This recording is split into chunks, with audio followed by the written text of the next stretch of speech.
ইউরোপে ফিজিক্যাল কার্ডটি নেওয়ার জন্য আমরা প্লাস অপশনে ক্লিক দেব। ক্লিক দেওয়ার পরে এখান থেকে আমরা ফিজিক্যাল কার্ডটি দেখতে পারবো। একেবারে উপরের কার্ডটি ফিজিক্যাল, এটাকে সিলেক্ট করব। দেন এরপরে নিচের যে কার্ডটি আছে এটা হচ্ছে সম্পূর্ণ ডিজিটাল কার্ড। এরপরে কি করব, আমরা আমাদের ফিজিক্যাল কার্ডটি সিলেক্ট করব। দেন সিলেক্ট করার পরে আমরা নেক্সট অপশনে ক্লিক করব।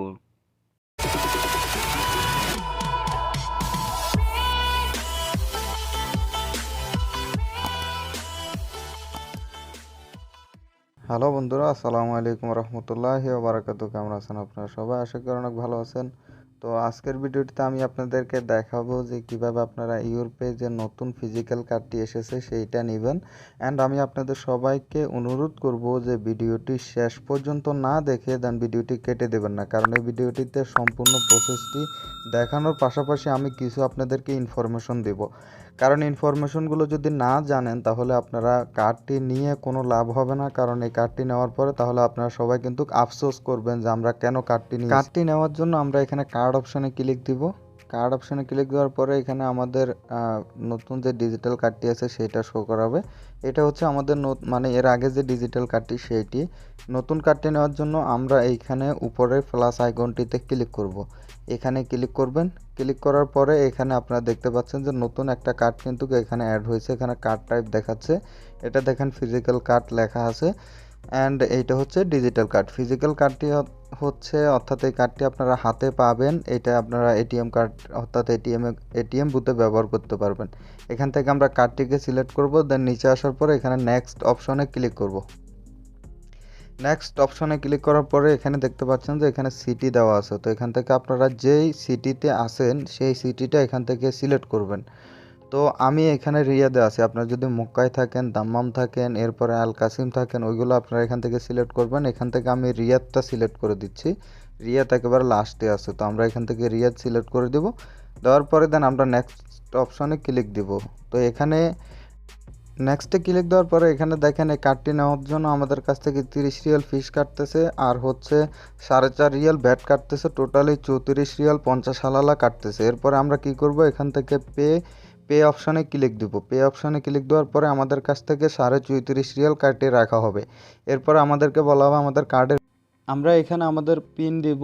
অবশ্যই আমরা পিনটি দুইবার ব্যবহার করব। প্রথমবার একবার দিব, দেন এর পরবর্তীতে আমাদেরকে আবার পিনটি দিতে বলা হবে। পিনটি দিব, দেওয়ার পরে এরপরে আমাদের মোবাইল নাম্বার একটা ওটিপি কোডটা আসবে, সেই কোডটি আমাদেরকে এখানে বসিয়ে দিতে। তো এখানে কার্ডটি নেওয়ার জন্য আমার কাছে পর্যাপ্ত পরিমাণ ব্যালেন্স নেই, সেজন্য আমি আপনাদেরকে কিছু স্ক্রিনশট আকারে দেখিয়ে দিচ্ছি। আশা করি আপনারা বুঝতে পারবেন।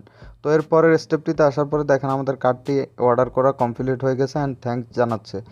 তো এরপরের স্টেপে আমরা কি করব, এখান থেকে ওকে বাটনটিতে ক্লিক করব। ক্লিক করে দিয়ে দেন আমরা এখান থেকে ফিরে যাব আমাদের ড্যাশবোর্ডে। ড্যাশবোর্ডে আসার পরে এখানে আপনারা আপনাদের ফিজিক্যাল কার্ডটি দেখতে পারবেন। অ্যান্ড এই কার্ডটি দেখতে পাচ্ছেন এখনও পর্যন্ত অ্যাক্টিভ না। যখন কার্ডটি আপনাদেরকে ডেলিভারি দিয়ে দিবে তখন আপনারা কার্ডটিকে অ্যাক্টিভ করে নিতে পারবেন। এখানে দেখতে পাচ্ছেন যে 34.5 রিয়াল আমাদের এখান থেকে কাটা হয়েছে। তো এখন আসুন যে আমি আপনাদেরকে যে বলছিলাম যে কার্ডটি নেওয়ার পরে আপনারা কিন্তু আফসোস করবেন যে কার্ডটি কেন নিয়েছিলেন, সেই কথাগুলো আমি এখন আপনাদেরকে বলবো। আশা করি আপনারা সবাই ধৈর্য সহকারে শুনবেন আমার কথাগুলো। অ্যান্ড আপনাদের যদি পছন্দ হয় তাহলে আপনারা কার্ডটি নেবেন, আর যদি কারো দরকার না হয় তাহলে আমি মনে করি যে কি আপনাদের কার্ডটি নেওয়ার কোনো দরকার নেই। দেখেন এই কার্ডটি নিতে আমাদেরকে 34.5 রিয়াল দিতে হচ্ছে। নাম্বার ওয়ান হচ্ছে এটা একটা সমস্যা। 2 নম্বর বিষয় হচ্ছে যে গিয়ে এই কার্ডটি মাদা কার্ড না, অর্থাৎ এই কার্ডটি আপনি যে কোনো এটিএম বুথে ব্যবহার করবেন তখন আপনার কাছ থেকে 20 রিয়াল থেকে 40 রিয়ালের মধ্যে একটা ফি কাটা হবে। যখনই আপনি 100 রিয়াল উইথড্র করতে যাবেন তখন আপনার কাছ থেকে 20 রিয়াল কিংবা 25 রিয়াল 28 রিয়ালের মতো চার্জ কাটবে। তো এটা হচ্ছে 2 নম্বর সমস্যা। এখন দেখেন এই কার্ডটি ছাড়াও কিন্তু আপনারা ব্যবহার করতে পারছেন এখানে যে ডিজিটাল কার্ডটি আছে সেই কার্ডটির মাধ্যমে। অর্থাৎ আপনার ডিজিটাল কার্ডটি দিয়ে সব ধরনের কাজ করতে পারতেছেন। আপনারা অনলাইনে কেনাকাটা করতে পারছেন। এরপরে হচ্ছে আপনারা যে কোনো দোকানে গিয়ে পারচেস করতে পারছেন আপনাদের মোবাইলের এনএফসি অপশনের মাধ্যমে। এখন যদি আপনারা এই কার্ডটি নেন, এই কার্ডটি দিয়েও আপনারা সেম ফ্যাসিলিটিসগুলো পাবেন, কিন্তু আপনাদের এই কার্ডটি অর্ডার করতে 34.5 রিয়াল লাগতেছে। আর এটা কোনো মাদা কার্ড না, এটা যে কোনো দোকানে কিন্তু সাপোর্ট করবে না। প্লাস হচ্ছে এই কার্ডটি আপনারা যে কোনো এটিএম বুথে ব্যবহার করলে সেখান থেকে আপনাদের কাছ থেকে একটা চার্জ কাটা হবে। আশা করি আপনারা বিষয়টি বুঝতে পেরেছেন।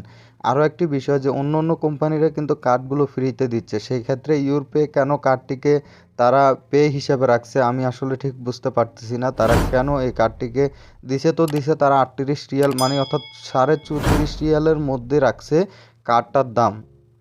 দেখেন এসটিসি পে যে কার্ডগুলো আছে সেই কার্ডগুলো প্রথমবার তারা ফ্রিতে দেয়, দেন নেক্সট টাইম এটাকে রিনিউ করার সময়ও এই কার্ডটি মাত্র 20 রিয়ালে থাকে। কিন্তু ইউরোপে কিভাবে তারা এই কার্ডটিকে 34.5 রিয়ালের মধ্যে রাখছে আমি ঠিক বুঝতে পারি না আসলে। আশা করি যে এই কার্ডটিকে তারা ফ্রি করে দিবে, তো ফ্রি করে দিলে ওই সময় আমি নিব। এখন আপনারা যদি চান যে এখন নিতে চাইলে নিতে পারেন, তবে আমি আপনাদেরকে আমার পার্সোনাল ওপিনিয়ন থেকে আমি আপনাদের সবাইকে বলতে চাই যে আপনারা কার্ডটি এখন নেওয়ার কোনো দরকার নাই, কারণ এখন আপনারা এভাবেই ব্যবহার করুন, কোনো সমস্যা নেই। আশা করি আপনারা বিষয়টি বুঝতে পেরেছেন। যদি ভিডিওটি ভালো লাগে একটি লাইক দিবেন, চ্যানেলে নতুন এসে থাকলে অবশ্যই চ্যানেলটিকে সাবস্ক্রাইব করবেন, যারা সাবস্ক্রাইব করেছেন তাদের সবাইকে অসংখ্য অসংখ্য ধন্যবাদ। সবাই ভালো থাকবেন, সুস্থ থাকবেন, দেখা হবে পরবর্তী নতুন কোনো ভিডিওতে। আল্লাহ হাফিজ।